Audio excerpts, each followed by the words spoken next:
मराठा साम्राज्य जो अपने शिखर पर आते आते कुछ ऐसा दिखता था।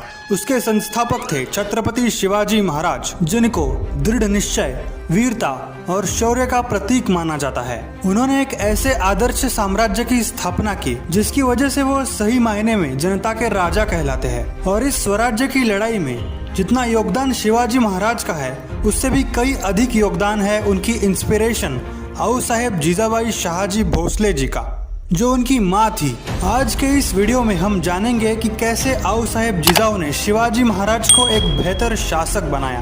कहानी की शुरुआत होती है ईयर 1620 से, जब कई फॉरेन इन्वेडर्स ने पूरे इंडियन सब कॉन्टिनेंट पर कब्जा कर लिया था।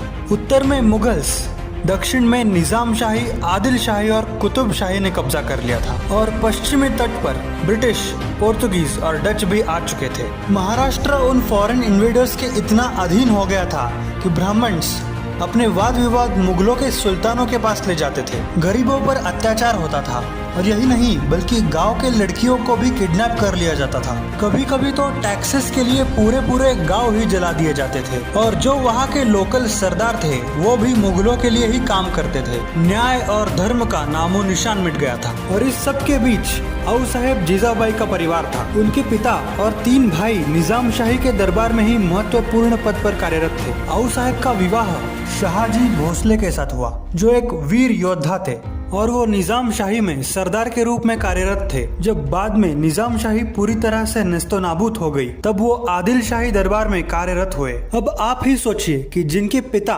भाई और पति शाही दरबार में थे, तो उन्हें किस चीज की कमी थी। लेकिन इस सब के बावजूद उन्होंने बहुत सारी कठिनाइयों का सामना किया। उनके पिता और तीनों भाइयों की हत्या की गई। आऊ साहेब ने 6 पुत्रियां और 2 पुत्रों को जन्म दिया, लेकिन दुर्भाग्यवश सभी 6 पुत्रियों की बचपन में ही मृत्यु हो गई। और 2 पुत्रों में से एक थे संभाजी और दूसरे थे खुद छत्रपति शिवाजी महाराज। और कुछ साल बाद उनके बड़े बेटे संभाजी को भी एक साजिश में अफजल खान ने मार दिया। इसके बाद आऊ साहेब और छोटे शिवबा को पुणे भेज दिया गया। आऊ साहेब के पिता और उनके भाइयों की मृत्यु और उस समय आम लोगों की जिंदगी देखने के बाद उन्होंने अपने मन में स्वराज्य की स्थापना करने का निश्चय कर लिया था। और जीजाबाई एक सामान्य स्त्री नहीं थी, वो कुशल शासन, पॉलिटिक्स और युद्ध में भी सुशिक्षित थी।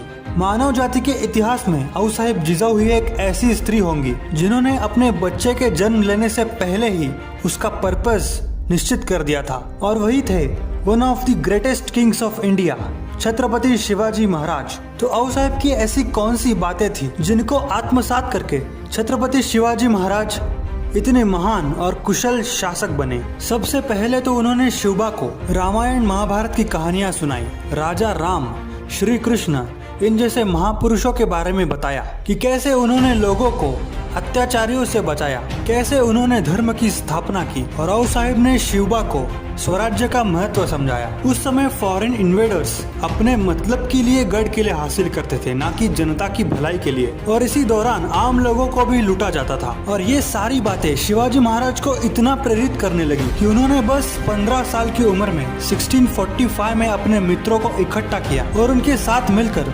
रायरेश्वर के मंदिर में शिवलिंग पर अपना रक्ताभिषेक किया और स्वराज्य की स्थापना की शपथ ली। आऊ साहेब जिजाऊ ने शिवाजी महाराज को पॉलिटिक्स का भी ज्ञान दिया था। तो अगर आपने पढ़ा होगा या आपको पता होगा कि छत्रपति शिवाजी महाराज ने कई लड़ाइयाँ जीती है, और सबसे पॉपुलर रणनीति थी गनीमी कावा, दुश्मन को फंसाकर उसको मूर्ख बनाकर युद्ध जीतना। कभी कभी तो ये बिना युद्ध लड़े भी जीत जाते थे। उनके लिए युद्ध जीतना असल लड़ाई से ज्यादा महत्वपूर्ण था। अगर इतिहास के पन्ने पलटे गए तो हम देख सकते हैं कि कैसे छत्रपति ने अफजल खान को मार गिराया, कैसे उन्होंने आगरा से अपने आप को छुड़वाया। आऊ साहेब ने शिवबा को ये सिखाया कि एक राजा की महानता की पहचान बस उसने कितने गढ़ किले हासिल किए या फिर उसने अपना साम्राज्य कहाँ तक फैलाया, इन बातों से नहीं, बल्कि एक राजा की महानता की पहचान तब होती है जब उसकी प्रजा खुश हो और सुरक्षित महसूस करे। आज छत्रपति शिवाजी महाराज को कई लोग अपना आइडियल मानते हैं, लेकिन एक रूमर फैलाया जाता है कि शिवाजी महाराज किसी स्पेसिफिक रिलीजन या कास्ट के खिलाफ लड़ते थे। पर सच तो यह है कि भले ही छत्रपति एक हिंदू थे, माँ भवानी और महादेव के भक्त थे, फिर भी रिलीजन या कास्ट कभी भी उनके गवर्निंग फिलोसफी में महत्व नहीं रखते थे। स्वराज्य यानी सेल्फ गवर्नेंस और फॉरेन इन्वेडर्स से आजादी, यही उनका एकमात्र रूल था। आपने ये सुना भी होगा कि कई मुस्लिम्स भी उनके दरबार में महत्वपूर्ण पद पर नियुक्त किए गए थे। और दूसरी तरफ कई हिंदू और मराठा सूबेदार ऐसे भी थे जो पैसों और सत्ता की लालच में मुगलों के साथ मिल जाते थे। वो हिंदू है इसलिए छत्रपति उन्हें क्षमा नहीं करते थे, बल्कि उन्हें कड़ी से कड़ी सजा देते थे। आओ साहेब की इन टीचिंग्स और वैल्यूज से हमें क्या सीखने को मिलता है? सबसे पहली चीज जो अक्सर हम देखते हैं कि 10th 12th स्टैंडर्ड के स्टूडेंट्स, ये बच्चे अपनी बोर्ड्स में फेल हो जाते हैं या अपने लाइफ में कभी भी फेल हो जाते हैं, तो ऐसे केसेस है कि ये आत्महत्या कर लेते हैं। इसके बजाय उन्हें सीखना बहुत जरूरी है कि जैसे छत्रपति शिवाजी महाराज